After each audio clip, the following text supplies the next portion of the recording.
Welcome to Critical Inquiry, Part 3, focusing on Chapter 2. The objectives in this chapter is as follows. First, students will learn to recognize complications regarding premises and conclusions. One of the rather important skills learned in this chapter is distinguishing between deductive and inductive arguments. Along with this comes the understanding the standards for validity, soundness, strength, and weakness in arguments.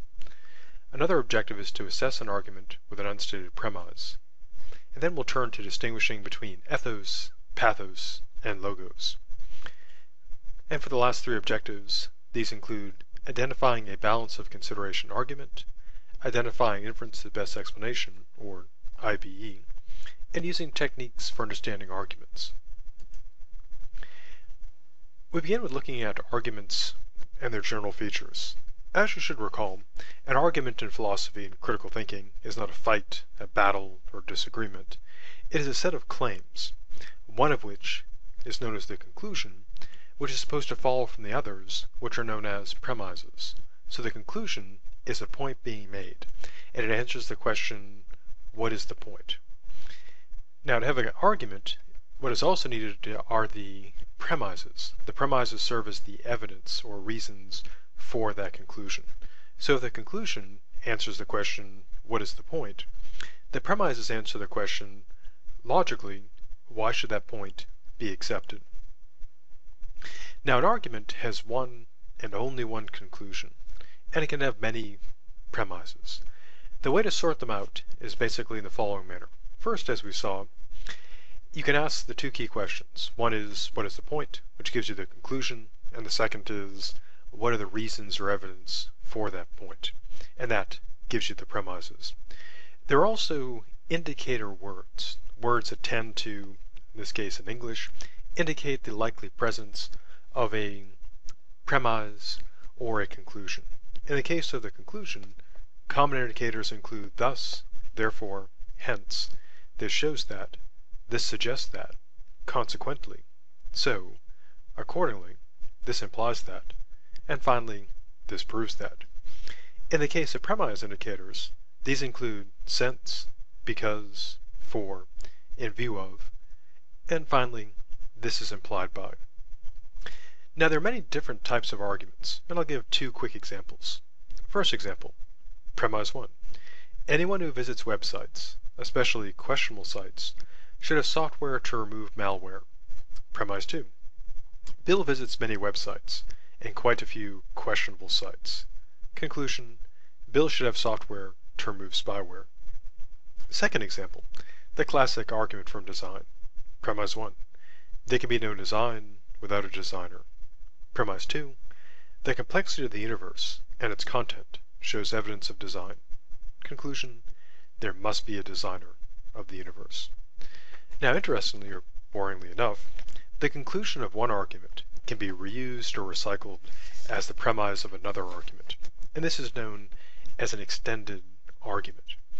Now, although the conclusion of the first argument is used as a premise in the second argument, this doesn't violate the rule that arguments only have one conclusion, because in the second argument, the conclusion from the first argument is no longer a conclusion.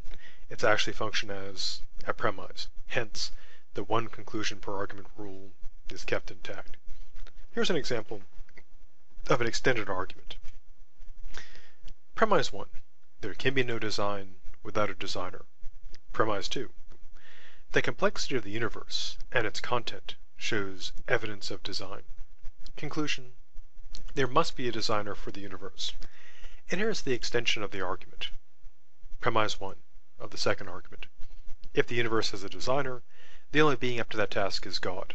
Premise 2, as established as the conclusion of argument 1, there is a designer of the universe, and in conclusion, thus, God must exist. And this, of course, is a simplified version of the classic argument from design. Now, interestingly, or perhaps boringly enough, even though arguments have premises and a conclusion, these can be left unstated. They can be left out for a variety of reasons. For example, a premise might be left out in the following argument. Premise 1. Most people who take the test fail the first time. Conclusion, Bill will fail the test. The missing piece is, of course, premise 2. Bill is taking the test for the first time. So the complete reconstruction would be premise 1. Most people who take the test fail the first time. Premise 2. Bill is taking the test for the first time. And conclusion, Bill will fail the test. Now a conclusion can also be left out. For example, premise 1. A conviction requires that we are confident beyond a reasonable doubt about her guilt. Premise 2. Our discussion shows that we are not very confident. And so the conclusion that we left out would be we should not convict her.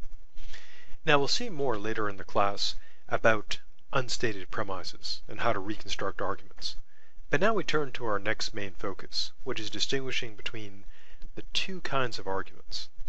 And there are essentially two main types of arguments: deductive arguments and inductive arguments. We'll begin looking at deductive arguments. Now, a good deductive argument is one whose premises, being true, would mean the conclusion absolutely must be true. To be somewhat less technical, a good deductive argument demonstrates or proves the conclusion. So that is that the good reasoning establishes the conclusion with certainty. Now to be somewhat more technical, when a deductive argument is doing what it's supposed to, that is to say it's a good argument, it's known by the technical term of being valid, or a valid argument, or more elaborately, a valid deductive argument.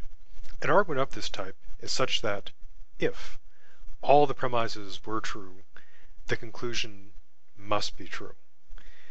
Now the sort of bad version of this is what's known as the invalid argument. It's an argument that's supposed to be deductive, but it has a fatal flaw, namely this. In an invalid argument, it is an argument such that it is possible for all the premises to be true while the conclusion is false. So essentially it's broken or defective reasoning. Now in a valid argument, the conclusion follows with certainty from the premises, such that if the premises are true, the conclusion must be true. To use my standard silly example, considering the following argument. Premise 1.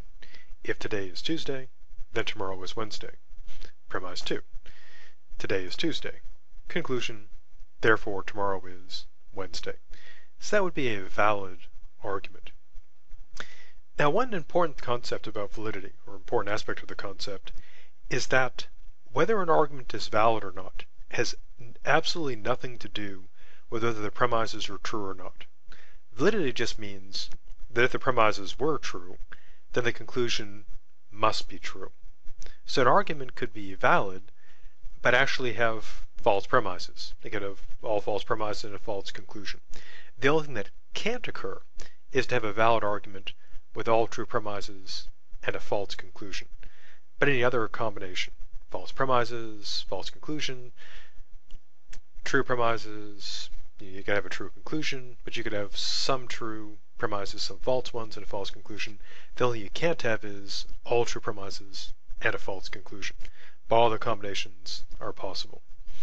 Now this may seem kind of odd until you consider that when we assess validity, we're assessing the quality of the reasoning, the logic, as opposed to the quality of the content.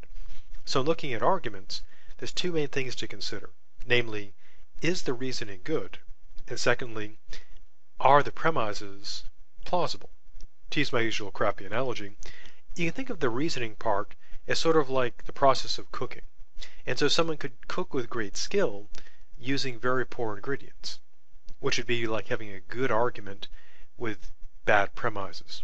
And of course a person could also cook very poorly with very good ingredients, which would be like having bad reasoning and good premises. And someone of course could do a horrible job with horrible ingredients. Now when you get a valid argument, going back to my analogy, it's like cooking to perfection. But of course, it matters what sort of actual ingredients you have. So you could have, for example, a valid argument of the following example that is valid, but not everything in it is true. And here's the example. Premise 1. If Bill is a unicorn, then Bill is a horn. Premise 2. Bill is a unicorn. Conclusion, Bill has a horn. Now since there are no unicorns, Bill cannot be a unicorn, and so that's got to be false. But the reasoning is still valid, because if being a unicorn entails that something is a horn, and Bill is a unicorn, well, logically he has to have a horn. Now again, this may seem kind of odd, but consider the following other analogy. Imagine you're taking a class in business and you're learning how to calculate a mortgage. Now you can do all your calculations correctly even though you're not actually buying a house, because your reasoning can be good even though you're reasoning about made-up numbers. Same with a valid argument. You can be reason well about stuff that's not actually true. Now, of course, we don't want to just reason well. We want to reason well about stuff that's actually true. So what happens if you're actually reasoning perfectly with a valid argument and you get true stuff in there? Well, in that case, you get what's known as a sound argument. And a sound argument has two qualities or two requirements. The first is the argument has to be valid. Secondly, the premises must be true. And from this, it follows that the conclusion will be true, because valid plus true premises gives you a true conclusion. Now, interestingly or boringly enough, an argument can be sound one day, unsound the other day. How so? And what is unsound? Well, here's the idea. An unsound argument is one that is such that, well, it could go wrong in basically three ways. One is it could have one or more false premises, it could also be invalid, or it could be really bad and be invalid with one or more false premises. But as I mentioned, an argument could be sound one day, unsound the next. Now, validity, though, and invalidity are eternal. If an argument is valid, it's always valid, since before the beginning of time to beyond the end of time, if that even makes sense. But with a sound argument, it could be sound one day, unsound another day. For example, take my Tuesday-Wednesday argument. Premise 1, if today is Tuesday, then tomorrow is Wednesday. Premise 2, today is Tuesday, conclusion, tomorrow is Wednesday. Now that argument is always valid, because if the premises were true, the conclusion would always be true. However, it's only sound on Tuesdays, for the obvious reason that only Tuesdays are Tuesdays. So, given the argument today, which happens to be a Tuesday when I'm making this recording, the argument would be sound. If you're listening to it, say, on a Wednesday or Friday or any other day of the week, then the argument would still be valid, but it would be unsound, because Tuesday is only Tuesday on Tuesdays. So that's kind of the basics of deductive arguments. We now turn to the second flavor, the inductive argument. Now, inductive arguments are, of course, arguments. So they've got premises, and each argument has a single conclusion.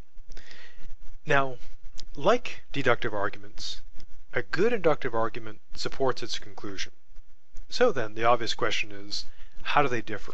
Well, here's how. If the premises of a good inductive argument are true, then the conclusion is probably true.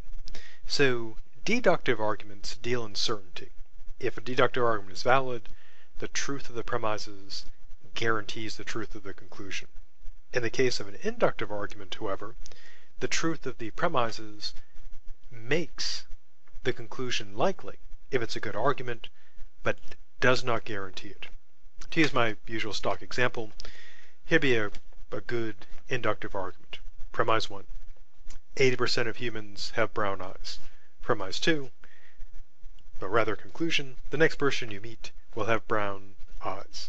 Now in this case it's good reasoning, and it's an inductive argument, but of course even if premise 1 is true, which seems to be, the conclusion is not guaranteed to be true, because the hallmark of induction is you could have all true premises but still have a false conclusion. Now, we do distinguish, of course, between good inductive arguments and bad ones, and the technical terms here are strong and weak. In the case of a strong argument, that means an argument such that if the premises were true, then the conclusion is probably true. And this is a matter of strength. The idea is that inductive arguments come in degrees of strength. So the better the argument, the stronger the argument, the more likely it is that, given the truth of the premises, the conclusion is true. Unlike deductive arguments, which are all or nothing, it's either valid or invalid, inductive arguments come in degrees, and the good degrees are strong. Now, if an argument is weak, that means that even if the premises were true, then the conclusion is not likely to be true. Now, as we'll see when we look at inductive arguments in much more detail in part 4 of the class, or rather part 3 of the class, we'll see that how this exactly works.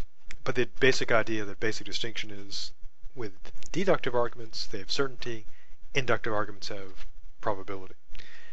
So, what are inductive arguments used for? Well, they have a variety of purposes and uses. One is to generalize, to go from the properties of a sample of a class of things to properties of all or most of the members of that class. For example, as I record this, we're in the October the 2012 election cycle, and people are wondering how are people going to vote. And so you can't ask everyone because it'd take too long and be too expensive. So what occurs is that samples are taken, and what the pollsters do is they get their sample and then they extrapolate from their known sample to what is beyond that. They generalize from their findings and their sample to the whole population. So they say that 51% will vote for Obama, and 47% for Romney, or whatever the number happens to be at a particular time. And that'd be a generalization. Another common use of inductive arguments is to create an analogy, to draw a conclusion about one thing by considering similar things. So, for example, suppose somebody has bought a iPhone in the past. They had the iPhone 1, 2, 3, and 4, and they liked all those previous versions. And they are wondering whether they'll like the new iPhone 5. And they say, well, I like my iPhone 1 through 4, and therefore I like the iPhone 5 because they're alike. They're engaged in reasoning by analogy. Another common use is to reason about what is likely to happen in the future based on what happened in the past. And this involves extending what we've observed, the past, to what we have not yet observed, namely the future.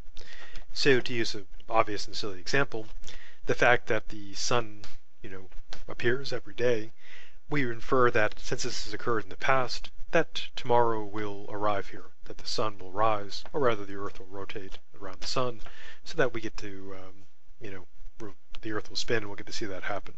But of course, this is inductive reasoning, so not guaranteed to occur. A fourth method of inductive reasoning involves causal reasoning, sorting out what causes what. And this can range from, focusing on causes of particular things. For example, suppose somebody, after eating in a restaurant, they feel sick. They might wonder what caused that. Figure out what occurred so they can avoid being sick again. Or someone does well on an exam.